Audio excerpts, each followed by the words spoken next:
You're listening to the Holistic Lifestyle Guide podcast, the show that guides you on your holistic lifestyle journey to a healthy body, mind, and soul aligned with nature. Hello, and welcome to episode number 56 of the Holistic Lifestyle Guide podcast. This episode is about how to eat less sugar. So you probably already know that you should be reducing the amounts of sugar in your diet. Most experts are saying that sugar is posing a very significant risk to your health, especially to children and adolescents. It is incredibly easy to get too much sugar in today's diet. It consists of too many processed foods and sugary drinks. In fact, you could already be trying to avoid it, only to find that they sneak it into even things that are called health foods. Of course, there are natural sugars that are found in fruits, but this does not mean that you should avoid fruits too. Although fruits contain sugar, they are also high in antioxidants, which neutralize free radicals and keep them from damaging your DNA and your cells. And fruits also contain other beneficial components such as fiber, which is important for digestive health. So don't stop eating your fruit. So now let's talk about why sugar is so bad for you in the first place. The number one reason is, of course, it leads to obesity. Sugar consumption contributes heavily to obesity.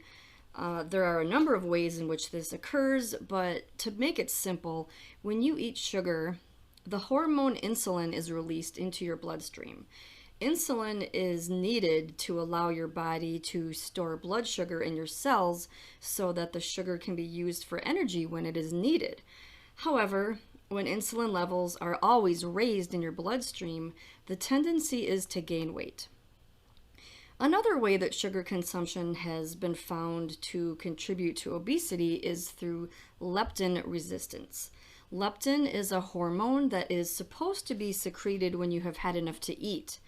However, when your body develops leptin resistance, it doesn't recognize when it has had enough to eat, and it will make you overeat, which leads to more obesity. Another thing is heart disease, high blood pressure, stroke, and diabetes. With obesity comes increased risk of these cardiovascular events that affect your heart, affect your blood vessels, and maybe even your brain. So in addition, your risk of type 2 diabetes also increases with obesity. These can all affect how long you live and the quality of your life. And the third one is cancer.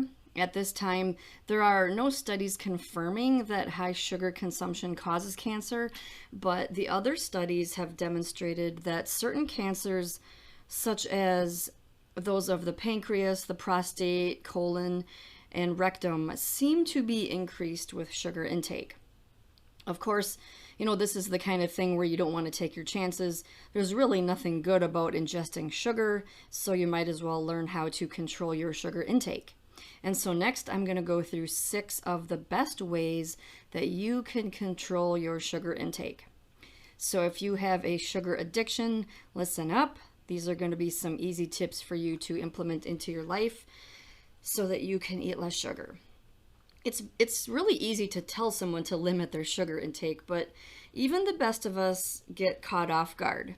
I don't know how many times I've bought something that I thought was healthy, like whole grain bread or even beet slices that come in a jar, tomato soup, granola, all those things. They have sugar listed as one of the main ingredients. I couldn't believe it, especially with the bread. Bread doesn't taste sugary. And, the beets, I thought I was doing a really good thing by eating beets, but sugar was like the number 2 ingredient after the actual beet. So basically, food companies really know how to trick us, and we have to get proactive if we want to take back control of our sugar intake. So here are the best tips for eating less sugar. The first one is to avoid sugary desserts. This is a no-brainer, but I couldn't skip over it. Things like pies, cakes, pastries, milk chocolate, bars, ice cream. There are easy food swaps for these types of foods, such as dark chocolate. I've been eating dark chocolate now for a couple years, and now when I try to eat milk chocolate, it's just too much, and I can just taste the fakeness, the sugariness, and I feel bad after eating it. But with dark chocolate, it's actually got some health benefits. So I eat a couple bites. You don't want to go overboard with dark chocolate either. That's one of the things, just 2 or 3 bites a day is what I do. There are still a lot of calories in it, but if you eat the dark chocolate that is 80% cacao or higher, then you're sure to not get, you're getting the best that you can. You can also eat fresh fruit. Like I said, there is natural sugar in fresh fruit, but eating it whole is the way nature intended, and it's not going to be nearly as bad for you as those sugary desserts. Greek yogurt is another good substitute. Of course, it will take some getting used to if you are addicted to desserts, but over time, your body won't crave them anymore. So the second tip that I have for you to avoid sugar is to avoid breakfast cereals. So these are notorious for having way too much sugar in them. Buy cereals with less sugar, some of them even have no sugar, or get creative with your breakfast food. There's no reason to stick to the traditional breakfast staples that we all had as children. There's no rule saying you can't eat a salad or chicken or vegetables for breakfast.